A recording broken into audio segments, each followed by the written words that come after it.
See, in the kufunga Oh, you were listening in the car. The man this and And then what was that? Work wife, your mox. Your girlfriend's favorite DJ. Hey, what's going? I wish you see it. So, what's your take on this? Inini chini chandisiri kunyanyofarira chikuru ndechekuti imimi munotozviziva kuti kuna anotonzi work wife. Asi amunondiudza ini. Kuti ndiwe kubasa. Kaka, ndaifanira kunge ndine wangu kuno. Ayayay. Aiwaka bosi nyaya ndatoinzira munhu handisati ndambozvinzwa mulife yangu. But Night Bishop, panonzi work wife apa. What does it entail? Because I just don't get it. I've never really, understood this whole work wife, work husband. Ari kupfamba zvakafunda. Upfambi hwake uri educated. Wakagraduate ndewe kubasa. Exactly. Bosi kana iwe uchiti ndiye anotaura kuti ningi haadi zvakati. Imi pamune muchidana muchiudzana chii? Bosi ndongo yekuudzana kuti nandi zvakati. So in other words ukangoti haudi kuti work wife could tell you achakutsanangurira zvandisingadi. Kurati kune munhu akatonzi ndiye anosvitsa ari kudanana naye. Zvimwe zvese zvekudanzi probably. It's not probably. It's actually happening. It's like I don't have a big red flag, just run. It's not a red flag. That's death. So right, we are Star FM sounding good all the time. We're getting to soul food straight after this. This is how we do it. Enhancing the sound of your radio. Star FM, sounding good all the time. Indeed, they're sounding good all the time. It is a morning galaxy, a mid-morning cruise into the stars, into the galaxy. Welcome to a segment we call Soul Food. And with me in the studio, his name is Bishop Musa Kamisola of City Gate Ministries. And he was just giving us his thoughts on our training story for today. Yeah, and I think we're okay. We're good. Just segment footy. Right. So for the past few weeks, we opened a can of worms, and yeah, it was interesting. And today we're talking about Rachel Visa gown. Rachel Visa gown. This is a very interesting story. Fraud in marriage, where some guy got a wrong wife after working for this woman for about 7 years. Yes. But there's something that God has put upon my spirit that I want to share with you. And before I go into it, let me read from the book of Ecclesiastes, chapter number 10, verse 5 says, "There is an evil I have seen under the sun, the sort of error that arises from a ruler. Fools are put in many high positions, while the rich occupy the low ones. I have seen slaves on horseback, while princes go on foot like slaves." The Bible says in the book of Ephesians chapter number 6, I think from verse number should be 10 or 12, says, "For we do not fight against flesh and blood, yes, but against powers and principalities and rulers."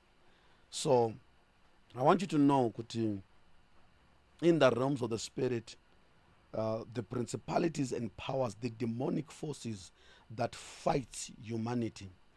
Kune demoni rinonzi ruler.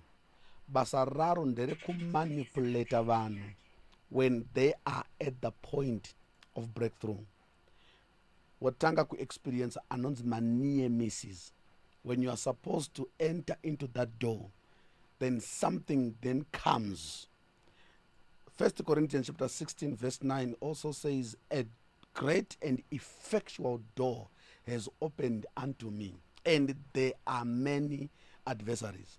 So there are adversaries, there are enemies, there are powers that get activated the moment a great and an effectual door opens for you.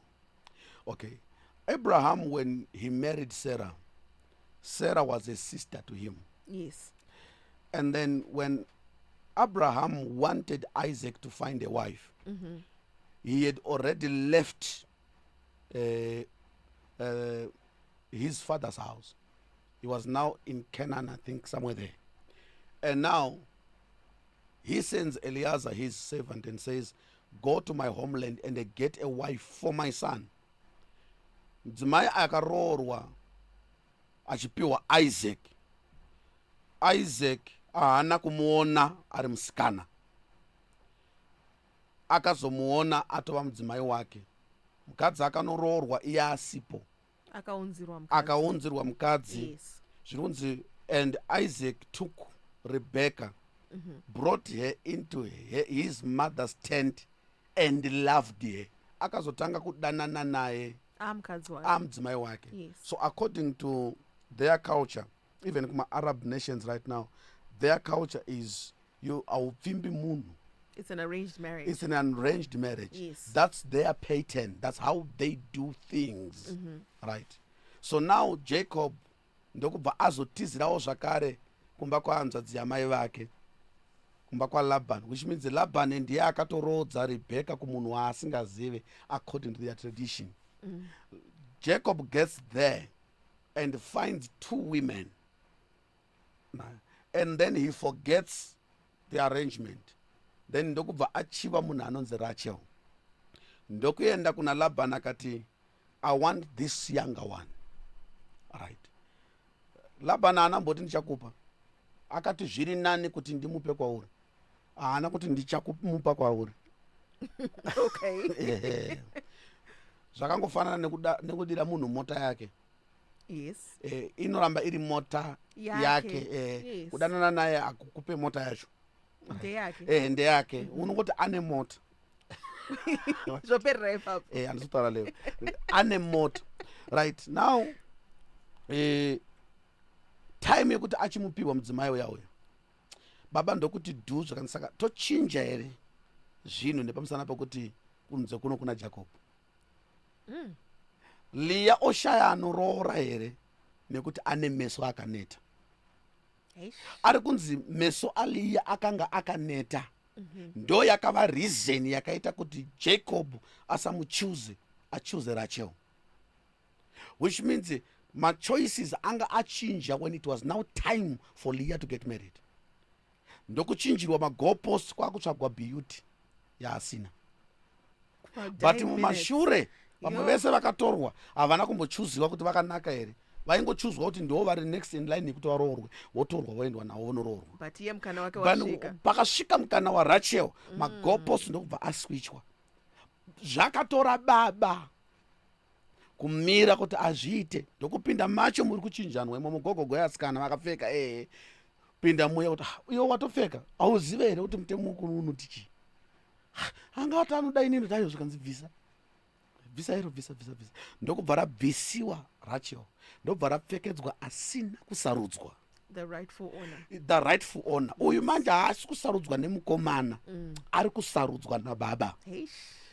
Ndoda kuti uzvizive kuti zvine musiyano kusarudzwa nababa pane kusarudzwa nemukomana.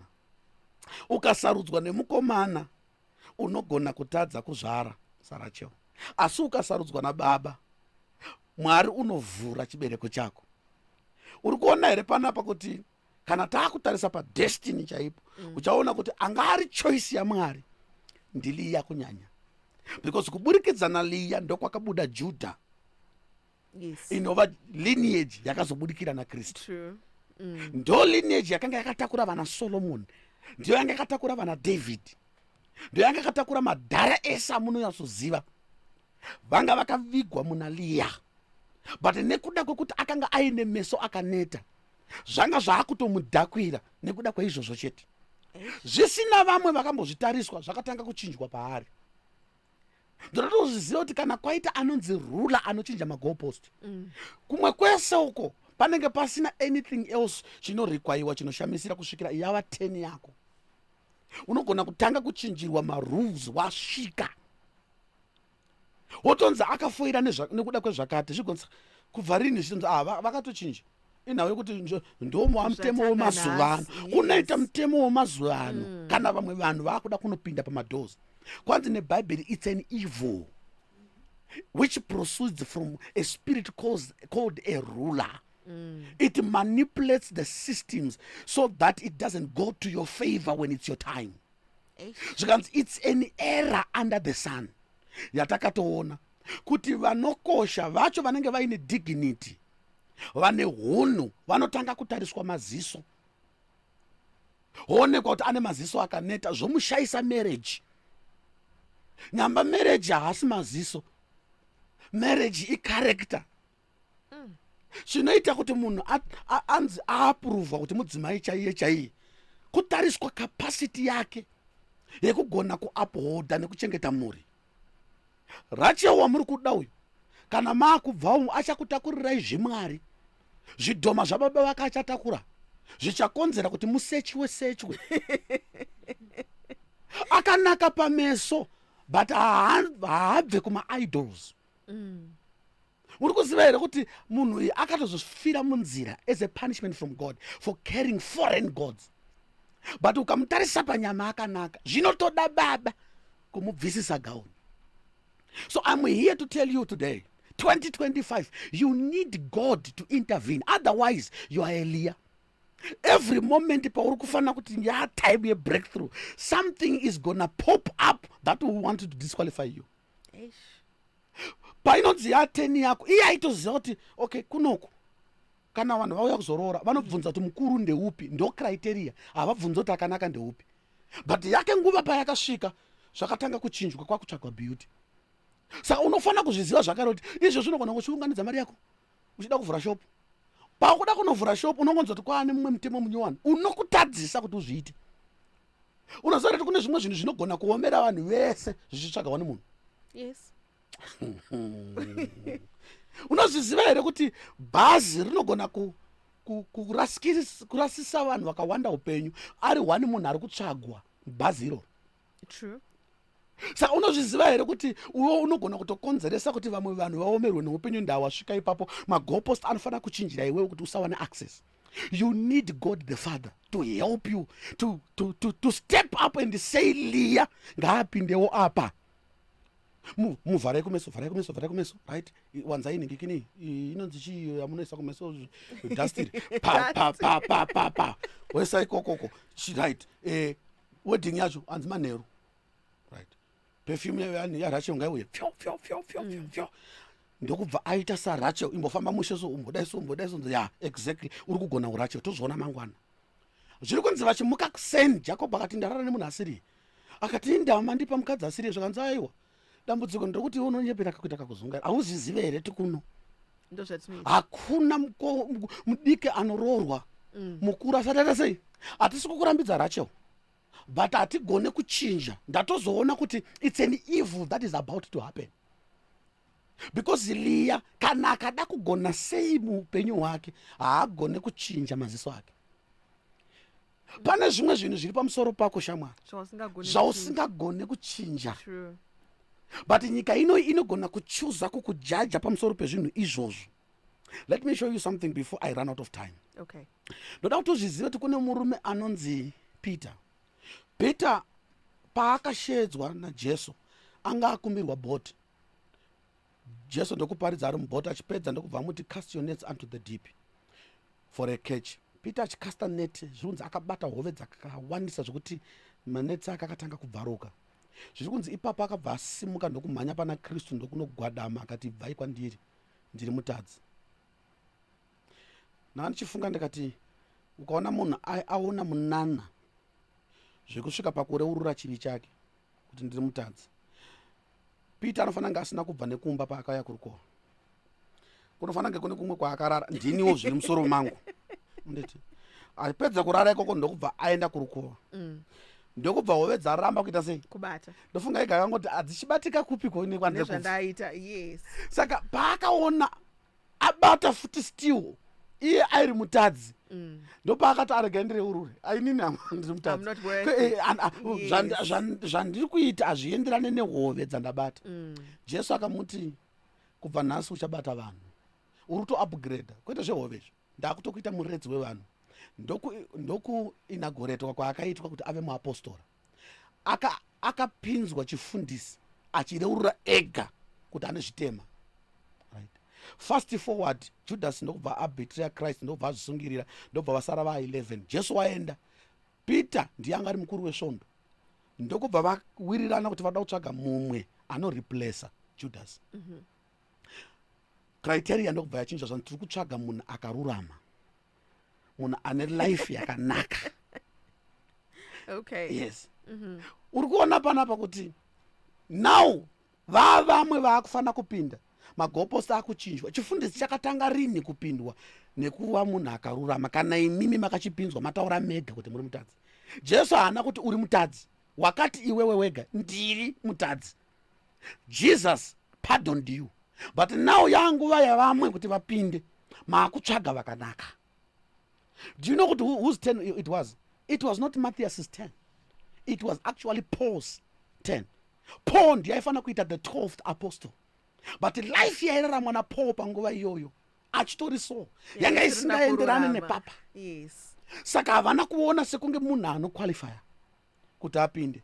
Baba vakamutsvaga vega ari munzira kuenda kuDamascus. Akati zvechechi hakuna anogona kukusarudza wakadai so, ndotokuchuza ndega. Ndosaka Paul paakanyorera tsamba kuvaKorinde akanyora akati Paul the apostle, not by the will of men, but by the will of God. In other words, as far as people are concerned, I'm not qualified to represent Christ. But thank God, it is actually God that has chosen me. Saka ponde mumwe liya ane maso akaneta ane life yakadhakwa.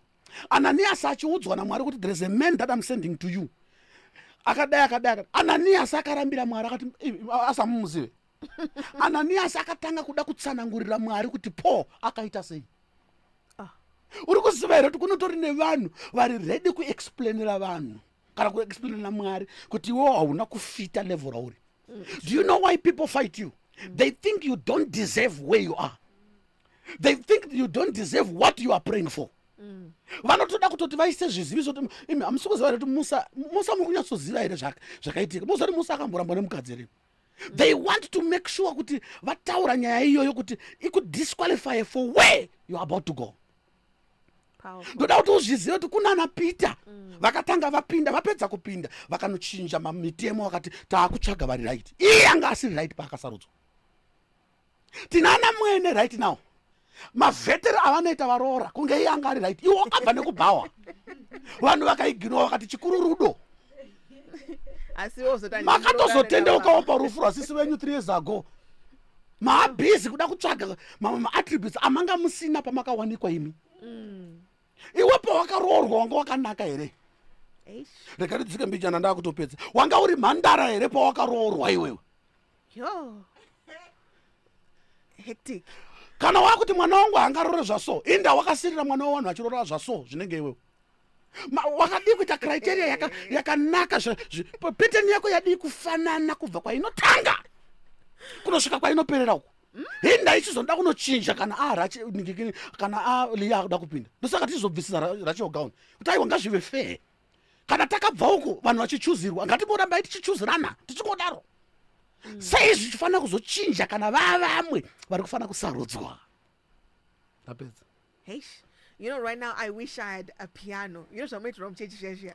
So when you say something, I'm like, ding, just ding. Okay, but yes. So his name is Bishop Musa Kamisolo of City Gate Ministries. Powerful word right there. We call it Soul Food. We serve it to you every Tuesday right here on Star FM. Bishop, now you've got a page, you've got WhatsApp numbers. Let's have them. All right. Our Facebook page, Laganzi, DRBMC for Dr. BMC. Then our church here, Pafoni, 773-115-025. Kana usina kudaiwa, kindly send again. Was getting traffic one day, so that message yako then we are well able to notice it, and then you are added to our WhatsApp platforms where we give other word on a daily basis. And then church on Friday we have got a ladies' night. Ooh, where nice. We are removing the gowns. Hey, okay. So for more, you can get in touch with on the same number so that you can attend. Tunaandika pa New Fantasyland opposite Eastgate, and then corner Robert Mugabe and 2nd Street, upstairs Cinema 4. Thursdays 5 to 7, Sundays 9 to 1. Church in on the City Gate Assemblies. Thank you so much. Right, Bishop, thank you so much for joining me this morning. So you can catch the Bishop again next week right here on the Morning Galaxy around the same time. And his name is Bishop Musa Kamisola of City Gate Ministries, and you can follow him on social media pages. He did give you his page details and stuff. So right, coming up in the next hour, we've got Galaxy Connect, where we get to link up with a person from a different city or town in Zimbabwe. We get to catch up and find out what's happening in that particular city. So in the next hour, we'll be catching up with Lumpy, a presenter from our sister station at Diamond FM in Mutare. We are Star FM, sounding good all the time. It's 10. It's time for the news. This is Zim Paper's Radio Broadcasting News.